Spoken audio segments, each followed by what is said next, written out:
Tidak, karena tidak mungkin kalau tidak ada alasannya. Alasannya adalah bahwa Allah nyatakan tadi laqad kana lakum fi Rasulillahi uswatun hasanah. Pastinya dan nyata dalam diri Rasul itu ada uswah, ada contoh yang baik untuk kamu. Oleh karena Nabi ini sebagai contoh, yang namanya contoh harus yang bagus. Ibu-ibu kalau mau pesta, kalau mau kondangan, kalau mau lihat seragam, jangan nyari baju, pilih dulu. Apalagi zaman sekarang, zaman medsos, kita gampang saja beli baju, pilihnya di HP. Betul ibu? Ya, betul. Itu baju yang ada di HP itu pasti di postingnya, wajahnya pasti orangnya cakep-cakep. Gak mungkin yang di posting itu buat iklan jual baju orang jelek, mungkin. Betul bu? Betul. Kalau yang pakai bajunya orang jelek gak yang mau beli. Pasti bagus. Ambilin semangkok. Sebab itu sebagai contoh. Ibu ini bagus nih. Lakinya dia mau putih, lu mau pasti jelek. Contoh itu harus bagus. Begitu juga bapak. Kalau seandainya kita mau bangun masjid, musola, kemudian kita ingin mana nih contoh masjid dan musola yang bagus. Gak mungkin masjid musola yang jelek bakal dicontoh. Betul? Yang bagus. Begitu juga bapak, kalau seandainya kita bikin rumah, kita dapat usulan, pasti dari contoh yang bagus. Oleh karena itu, manusia hidup ini harus ada yang dicontoh dalam perilakunya, maka wajar contoh itu harus yang bagus, yaitu Nabi kita Muhammad sallallahu alaihi. Oleh karena menjadi contoh, maka benar-benar Nabi ini disempurnakan dari mulai lahir saja. Ulidah mahdunan, Nabi sudah dihitan. Ini orang tukang kajang, terutama laki-laki. Saya belum pernah dengar di tukang kajang, laki-laki, bayi laki-laki lahir sudah dihitan. Ada nggak yang di sini? Itu namanya manusia suri tauladan, contoh pasti bagus. Lahirnya sudah dihitan. Dan juga nasihat. Begitu lahir bersih, sama sekali tidak ada darah. Kalau kita manusia biasa dilahirkan oleh seorang ibu, pasti tubuh yang lahir beserta darah. Betul bu? Ibu kalau melahirkan ke bayi diiringi dengan darah, kamu darah. Itu diiringi dengan darah, sedangkan darah itu najis. Maka bagi seorang manusia yang jadi sulit tauladan, jadi contoh nasifat bersih, gak ada darahnya. Namanya manusia luar biasa. Dan juga ibu, waktu asurati, kalau bayi yang biasa seperti kita, ketika lahir pasti pusernya belum putus. Puser. Nah, yang lebih ngerti ibu, kalau puser. Tapi kalau nanti kita begitu lahir waktu asurah, pusernya sudah puput. Kalau puser sudah copot, namanya puput. Itulah manusia istimewa. Ada yang puputnya 7 hari, ya tergantung takdir Allah. Ada yang 5 hari, betul bu? Ada yang 10 hari, 11 hari. Tapi kalau nanti langsung begitu lahir sudah puput tuh.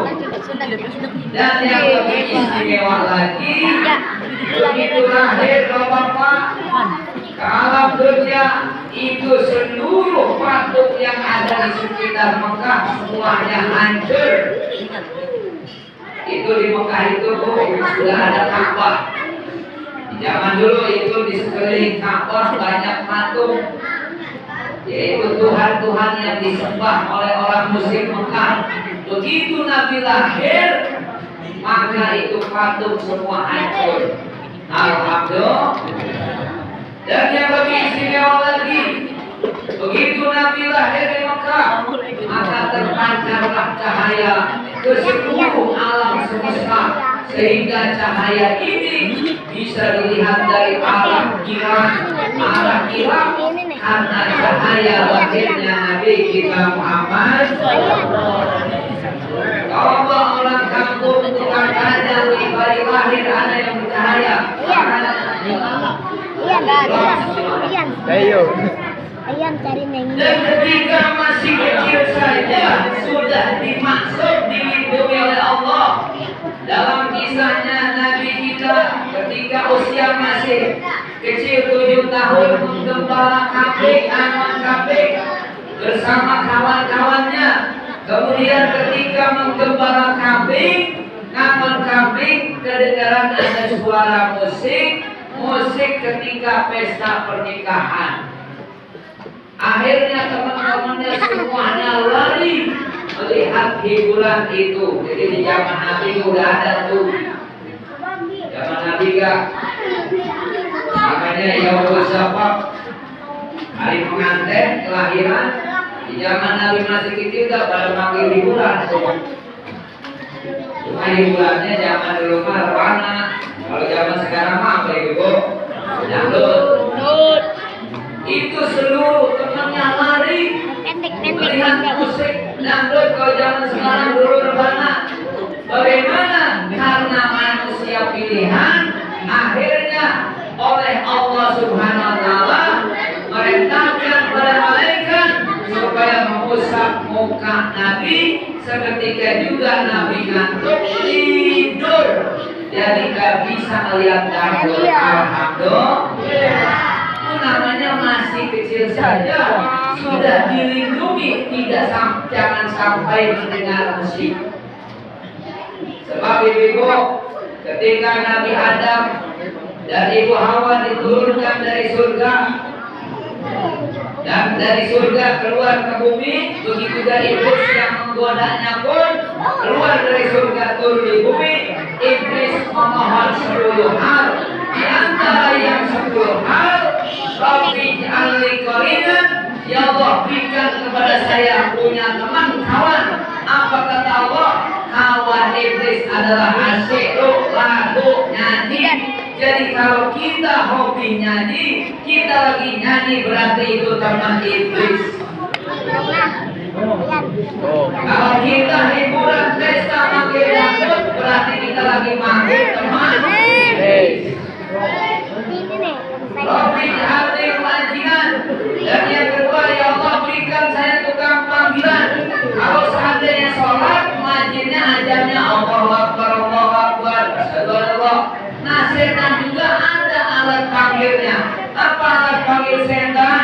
Yaitu al-mazamir, suling dan alat-alat musik, gitar, piano, drum band dan sebagainya. Jadi kalau seandainya di rumah kita ada gitar, itu berarti ada tukang panggil iblis. Kalau seandainya kita pesta panggil dangdut, berarti kita lagi panggil setan. Oh, mudah-mudahan maka di tukang kajang nanti kalian bagi dangdut lagi, amin. Akhirnya dia udah kita tukang, amin. Jadi tidak boleh itu pesta ya. Tuh bapak masih kecil aja, Nabi mah dilindungi dengan musik. Karena di hadis yang lain musik itu acahnya setan. Maka orang yang mulia yang jadi suri tauladan tidak boleh dengar musik. Begitu juga ketika remaja Nabi dagang, dan dagangnya Nabi jujur, dan bosnya adalah istrinya, calon istrinya Siti Khadijah. Dagang ke negeri Syam. Begitu dagang jujur, bapak ini harganya berapa adik? Nabi menjelaskan nih, Ini harganya saya dari sananya 100, terserah Bapak Ibu mau beli berapa. Begitu. Kalau di kita nggak ada orang datang begitu. Ya, jadi kalau Nabi jujur, nih harga belinya saya 100.000, terserah Bapak Ibu mau beli berapa. Ya, itulah dari mulai remaja.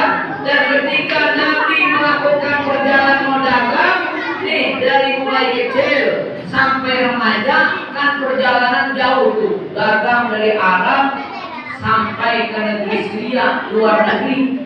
Makanya orang Arab itu kaya-kaya dari zaman dulunya, kagak betah diam di kampung, yaitu dagang. Makanya diabadikan oleh Allah dalam surah Al-Quraisy, li'ilafi Quraisy. Itu sudah jadi tradisi orang Quraisy. Ila bihim rata sitai was. Mereka itu tradisinya pergi dagang tuh, baik di musim panas maupun musim dingin. Nah, makanya kita Bapak, kalau ingin kaya kayak orang Mekah, kudu keluar kampung. Kita dagang kemana itu keluar, insya Allah akan punya hasil untuk amin. Kalau kita kan orang Betawi beda. Orang Betawi makan pengen enak, tapi ogah dagang, ogah capek, bukan urusannya. Jadi orang Betawi kan begitu.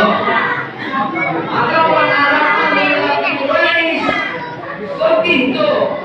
Nabi aja dari muda pergi dagang ke luar negeri. Kalau zaman sekarang mah itu setiap perjalanan pergi ke luar negeri, perjalanan siang luar biasa Bapak. Kalau di negeri Arab kan nggak ada pohon, gurun pasir. Itu gurun pasir nggak ada pohon kan panas. Tapi karena manusia mulia, Nabi supaya jangan kepanasan, setiap Nabi jalan di atasnya dinaungi mega. Alhamdulillah. Coba kalau kita ke sawah kayak tadi, sawah kita panas nggak tuh? Kalau panas matahari sedang panas, panas nggak kita? Kayak tadi ada nggak meganya tuh? Ada.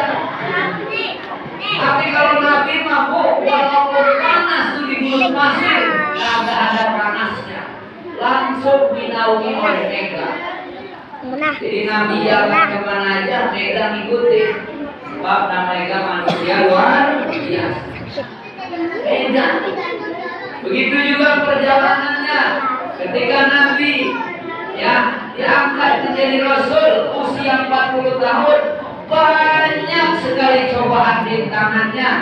Bahkan Abu Jahal, musuh bebuyutan Nabi, ngancam, kalau aku melihat Muhammad sedang sholat, maka pasti aku akan injak kepala-kepalanya.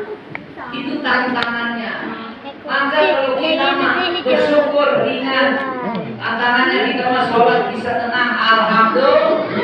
Zaman Nabi sholat aja nyemput-nyemput. Makanya sampai sekarang Johor dan Asar nggak boleh suara keras. Itu untuk mengingat bahasa Nabi begitu sulitnya. Karena di waktu di Mekah, ya 13 tahun, itu kekuatan umat Islam masih lemah. Orang kafir masih kuat. Maka Allah merintahkan sholatnya harus dengan sumput-sumput, termasuk jangan keras suara. Karena diancam setiap ada yang kelihatan sholat pasti akan dibunuh. Begitulah Nabi 13 tahun dakwah di Mekah, pindah ke Madinah. Barulah setelah ada kesulitan, Nabi mendapatkan kemudahan. Di Madinah itulah berkembang dakwah Nabi dengan besar. Alhamdulillah. Sehingga ketika datang Nabi disambut,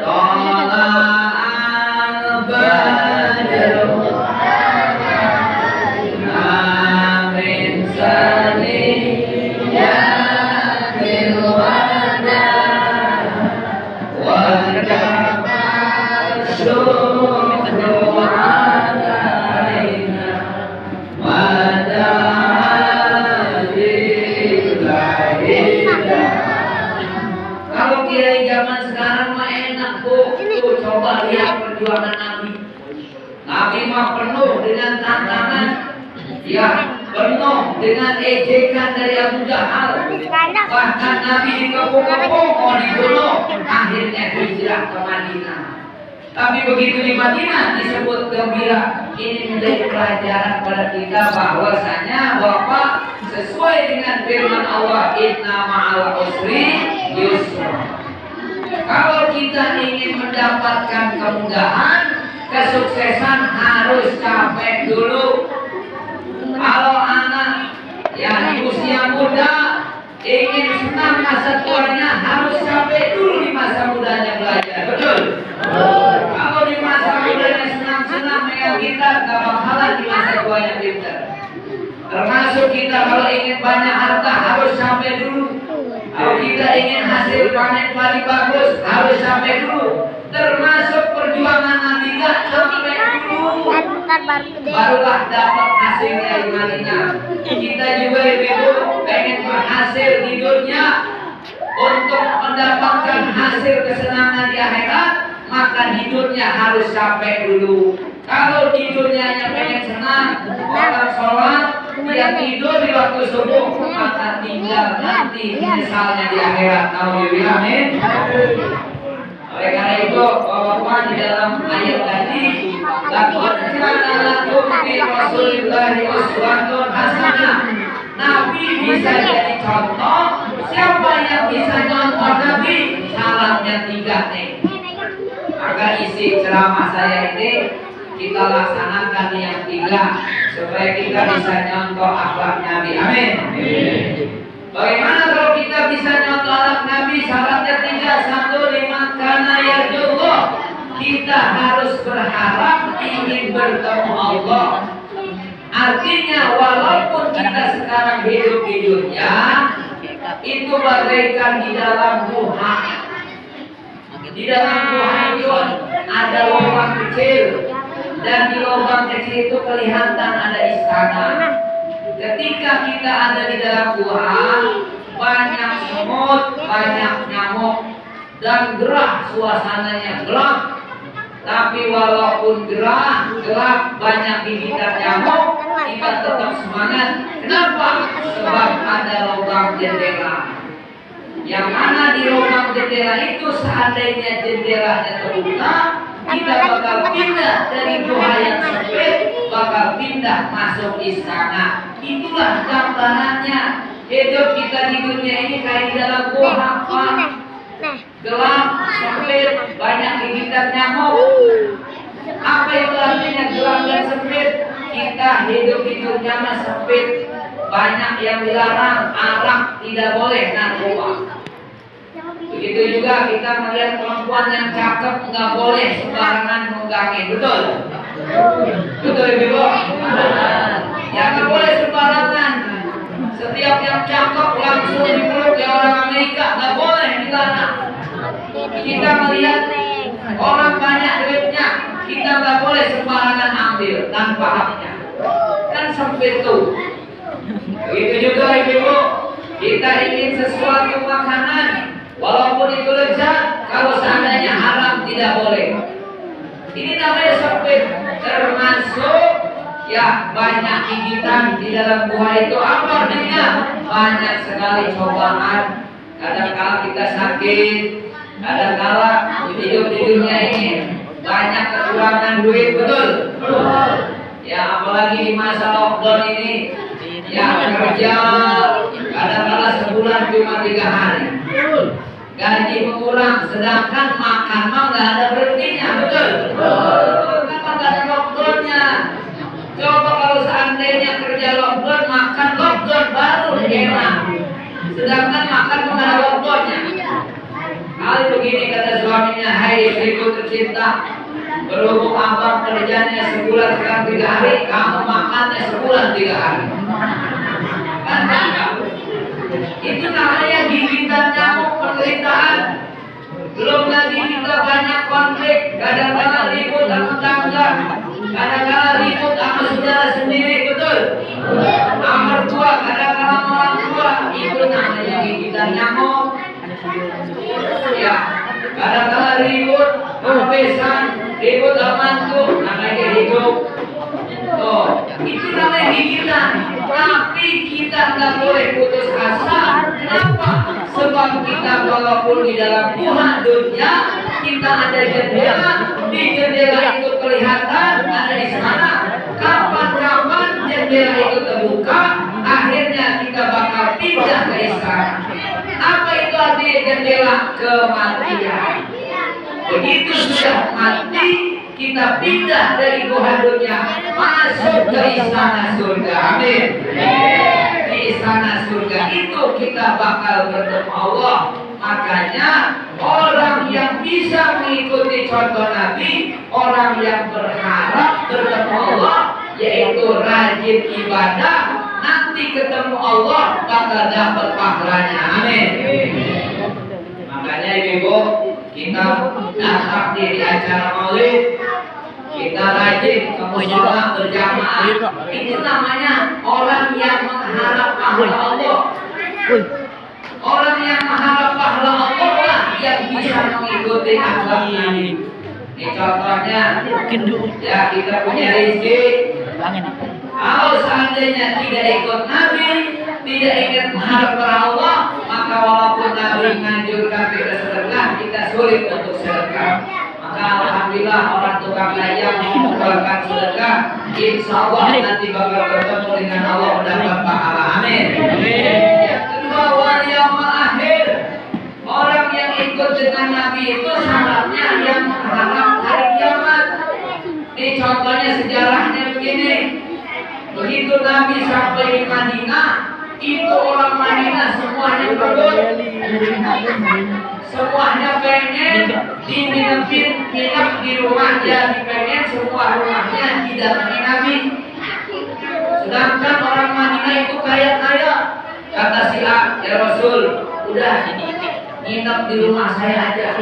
Kata si B, di rumah saya aja. Itu si A, si B semuanya nawarin.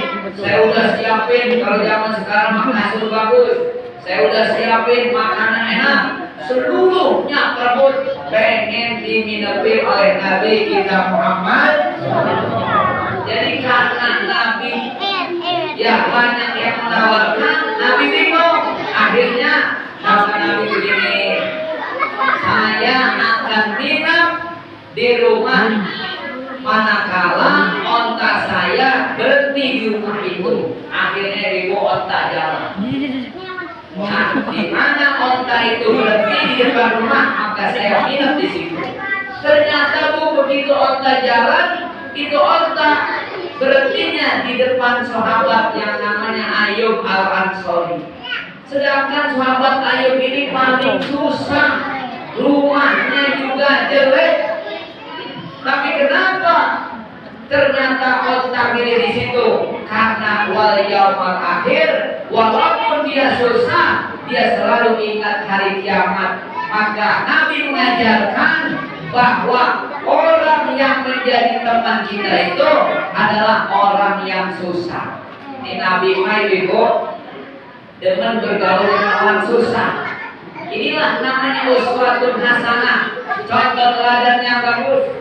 Kalau kita pengen ikut contoh Nabi, kita kudu akrab sama orang susah. Orang kaya jangan deket-deketin. Coba sebaliknya, kalau kita sebaliknya nggak Ibu. Coba kalau kita biasanya nggak deketin orang kaya, atau nggak deketin orang susah. Orang kaya, kenapa kita nggak deketin orang kaya? Sebab kita berharap kepada dunia. Jadi yang ikut contoh Nabi orang yang berharap akhirat. Kalau kita dekat dengan orang susah, nanti kita banyak bersyukur. Akhirnya kita banyak sedekah dengan orang susah. Amin. Itu makanya nggak bisa contoh Nabi kalau kita ingin dunia. Jadi syarat yang kedua adalah orang yang ikut contoh Nabi berharap akhirat. Begitu juga yang ketiga syaratnya wajah Allah katsiran. Orang yang bisa ikut contoh Nabi adalah yang banyak ingat kepada Allah. Wajah Allah, ingat kepada Allahnya banyak. Jadi antaranya Ibu Nabi kita Muhammad SAW sedang jalan. Begitu jalan ditarik korbannya. kencang-kencangnya. Akhirnya Nabi hampir jatuh. Begitu Nabi jatuh, Sayyidina Umar langsung angkat pedangnya. Ya Rasul, izinkan saya mau tebas leher. Engkau sudah hampir jatuh. Apa kata Nabi? Jangan Umar. Kenapa tuh? Orang itu sampai naik korban. Ini orang Arabi, orang Badai. Kata orang Badai, "Hei Muhammad, kamu gak adil ngebagiin ghanimah harta rampasan perang. Kamu gak adil nih." Nah, akhirnya kata Nabi, "Hai Arabi, kalau aku tidak adil, kemudian siapa yang akan berbuat adil?" Itu ibu-ibu, walaupun Nabi mendapatkan kezaliman, ditarik sorbannya sampai hampir jatuh, Nabi tidak marah. Kenapa Nabi tidak marah? Sebab wajah Allah kasiro. Sebab Nabi ingat kepada Allah. Orang Badai narik sorban Nabi itu gerakan Allah. Orang Badai berbuat salah itu bagaikan pulpen digerakkan oleh tangannya Allah. Maka kita pun bisa ikut akhlak Nabi kalau banyak ingat Allah. Misalnya ada orang nipu pada kita, pada satu saat dia minta tolong, biasanya sama kita ditolongin gak ibu? Oh masa sakit hati, dulu kan nipu gua loh. Kalau seandainya ada orang ibu bikin salah sama kita, omel-omel sama kita, terus kita sakit hati, besok-besok kalau dia sakit kita besuk nggak ibu? Kagak. Kenapa kita lupa pada Allah? Coba contoh Nabi tiap hari setiap mau ke masjid diludahin oleh nenek-nenek, tiap hari diludahin, itu ludahnya hanya diusap oleh Nabi di malam. Tapi begitu nenek-nenek sakit, Nabi yang pertama kali ngebesuk nenek-nenek. Coba kalau kita diludahin, dia ludahin sakit, kita besuk nggak ibu? Kalau kita makan buah tuh dia makan buah tuh, rasain tuh. Jadi kenapa Nabi bisa begitu? Sebab wajah Allah kasiro. Kalau Nabi ingat kepada Allah, itu nenek-nenek ludahin gerakan Allah. Tidak mungkin manusia melakukan sesuatu atas izin Allah. Nah inilah makanya kalau lupa kepada Allah nggak bisa nyontoh Nabi. Bagaimana kita supaya bisa banyak ingat pada Allah? Maka dengan banyak kita ibadah, dengan banyak pengajian seperti ini, maka mudah-mudahan nanti pengajian bulan besok banyaknya seperti ini. Amin. Sekali lagi, mudah-mudahan